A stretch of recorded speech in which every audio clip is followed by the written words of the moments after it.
So as we come to a close today, right, I do want to kind of maybe step back into the hindsight and see how Jesus actually fulfilled this title as Wonderful Counselor. The first thing was, he was a miracle worker, right? We know that. He opened the eyes of the blind. He unlocked the ears of the deaf. He raised the dead. He broke the bondage of sin and set us free. And this is exactly what Peter told everyone on Pentecost. Fellow Israelites, listen to these words. This Jesus of Nazareth was a man attested to you by God with miracles and wonders. Same word. And signs that God did among you through him, just as you yourselves know. Jesus was the miracle worker. He was wonderful in that sense of the term. And he was our counselor.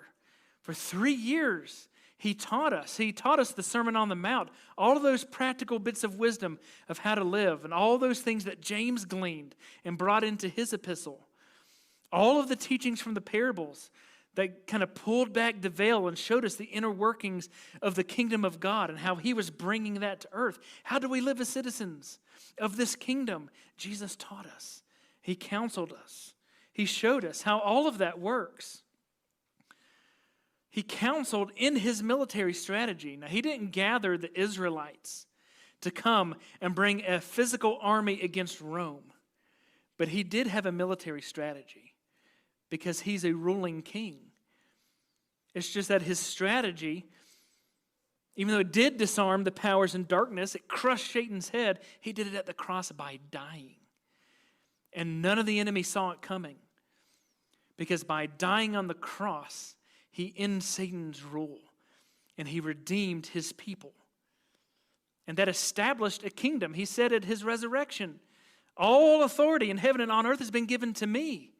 Therefore go and do the things. Go get me the nations.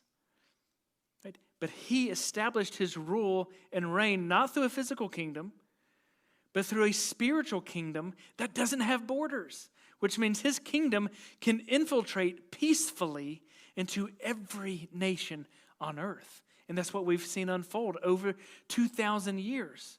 God's kingdom is being made known in every nation, tribe, and tongue.